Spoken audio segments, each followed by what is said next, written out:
Мир не таков, каким кажется. Он сложнее наших теорий и глубже наших фантазий.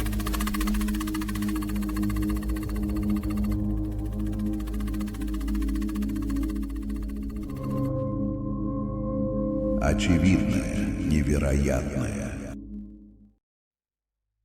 Смерть — это финал? Или только начало долгого путешествия? Современная наука называет это прекращением жизнедеятельности. Но древние тексты Тибета описывают этот момент как сложнейший технологический процесс – отделение сознания от биологической оболочки. Более 1200 лет назад Падмасамбхава запечатал в Бардо-Тхёдол инструкцию, которую мы знаем как «Тибетскую книгу мертвых». Но на самом деле эта книга не о смерти, это книга о сознании. Согласно тибетской традиции, эти знания передал мастер VIII века Падмасамбхава. Говорят, он понимал не только жизнь, но и то, что происходит после нее. Его ученица записала эти учения, но затем текст спрятали. В тибетском буддизме есть понятие терма – скрытые сокровища. Считается, что такие тексты прячут, чтобы они были найдены в будущем. И спустя столетия их действительно нашли. С тех пор этот текст использовали не как книгу, а как руководство. Его читали умирающему человеку. Считалось, что даже после смерти сознание все еще может слышать. Книга описывает 4 стадии растворения. Сначала земля уходит в воду, тело становится невыносимо тяжелым. Затем вода в огонь. Конечности холодеют, а сознание охватывает лихорадочный жар. Огонь в воздух. Дыхание замирает. И, наконец, воздух растворяется в пространстве. Наступает момент Чикхай-Бардо, первичного чистого света. В 1975 году доктор Раймонд Моуди шокировал мир книгой «Жизнь после жизни». Тысячи пациентов, переживших клиническую смерть, описывали те же стадии. Выход из тела, обзор жизни и встречу со слепительным светом. Совпадение? Или наше сознание действительно обладает чертежами выхода из этой реальности? Если в первый момент смерти человек не узнал ясный свет, он попадает во второе бардо пространство Чоньи. Здесь начинается самое странное. Перед путешественником возникают галлюцинации невероятной силы. Но тибетская книга мертвых предупреждает: не пугайтесь и не обольщайтесь. Все, что вы видите, лишь зеркало вашего собственного разума.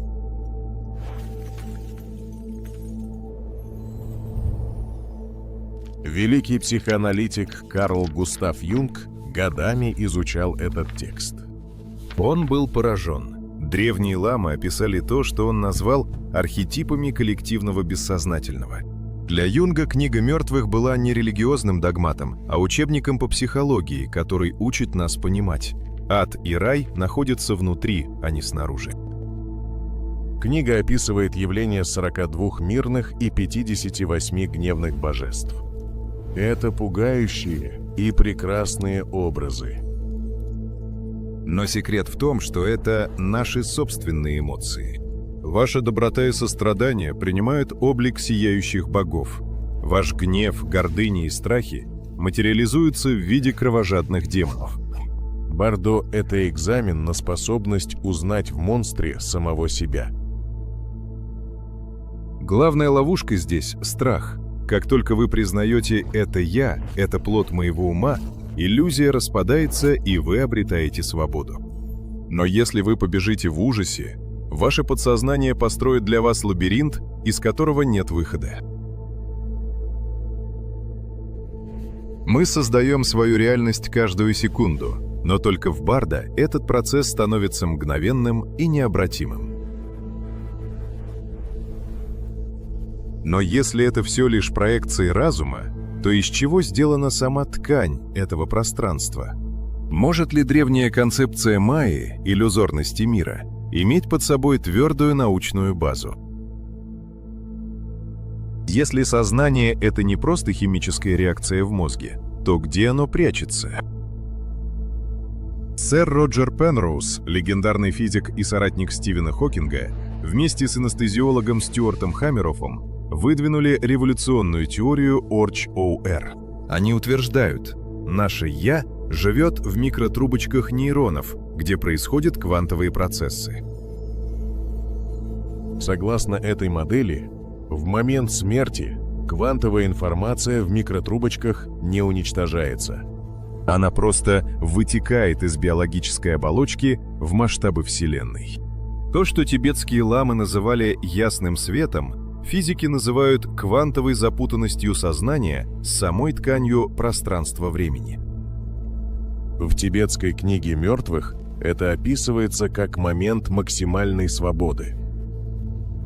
Если вы осознаете этот свет как свою истинную природу, вы становитесь единым с космосом. С точки зрения науки, это переход информации из локального состояния в нелокальное. Вы больше не точка в теле, вы поле вероятностей. А что если реинкарнация — это не магия, а квантовый алгоритм? Если информация о вашей личности запутана с определенными структурами в пространстве, она может снова коллапсировать в новый биологический носитель. Тибетская книга мертвых — это, по сути, руководство по управлению этим квантовым кодом. Но как настроить этот сложный механизм? Как удержать сознание на нужной волне, когда реальность вокруг рушится? Ответ кроется в древней технологии звука. В следующем блоке мы узнаем, почему книгу мертвых нужно именно слушать. Мы прошли путь от операционного стола до квантовых глубин сознания. Теперь картина становится ясной. Тибетская книга мертвых — это не просто текст. Это описание алгоритма, по которому работает сама Вселенная. Если мир — это симуляция, то Барда — это момент между завершением одной программы и загрузкой следующей. Древнее понятие кармы в этой модели — это не божественный суд, а накопленный информационный багаж. Каждая наша мысль и действие — это строчка кода. В момент перехода этот код определяет, к какому серверу подключится ваше сознание и какие характеристики получит ваш новый аватар, следующее биологическое тело.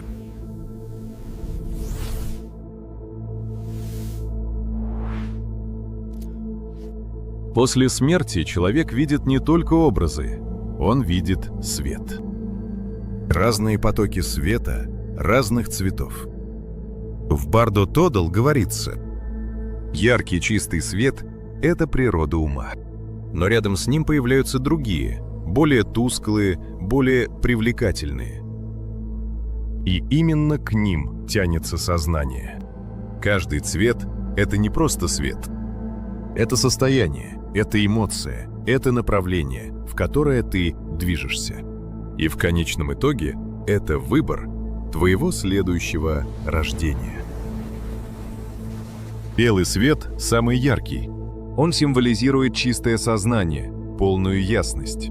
Но он слишком интенсивный. Он символизирует чистое сознание, полную ясность. И большинство отворачивается. Вместо него появляется мягкий, тусклый свет. Приятный, спокойный, но все еще внутри цикла.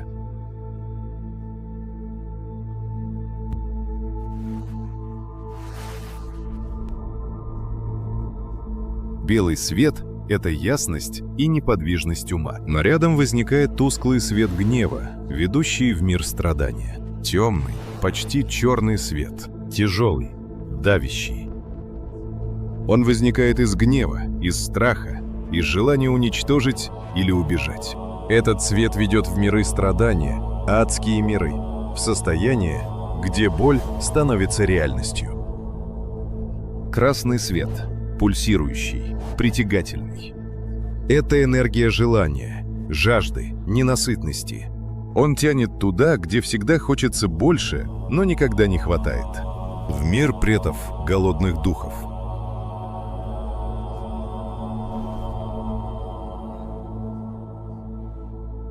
Синий свет, холодный, тяжелый. Это невежество, отсутствие понимания. Он ведет в состояние, где жизнь проходит, но не осознается, в мир животных. Желтый свет, теплый, земной. Это привязанность, желание удержать форму, отношения, себя. Этот свет ведет к человеческому рождению, где есть шанс понять, но также снова забыть.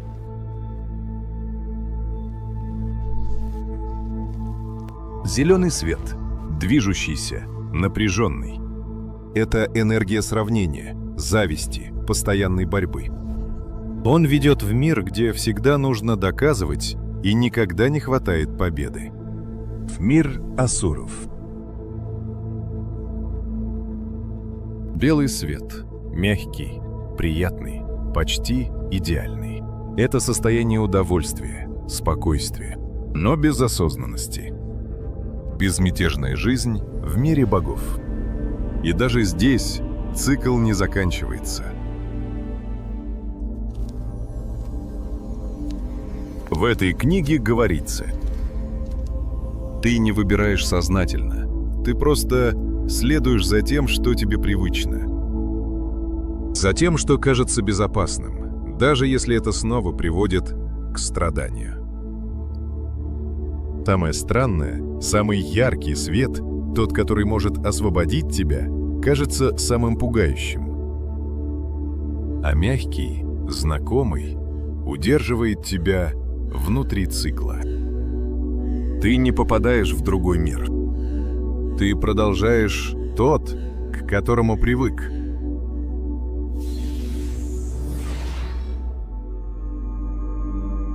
Книга описывает 6 миров, в которых может воплотиться душа. Но это не географические места. Это частотные диапазоны. Куда потянет ваше сознание? В мир созидания или в мир разрушения? Зависит от того, на какой волне вы зафиксируете свой разум в Барда. Книга дает шанс взломать систему и выйти из цикла перерождений навсегда. В конечном счете, главный секрет Барда Тфёдол прост. Мы — это Вселенная, познающая саму себя через миллионы временных масок. Смерти нет. Есть только переход. И теперь, зная правила игры, готовы ли вы к следующему уровню?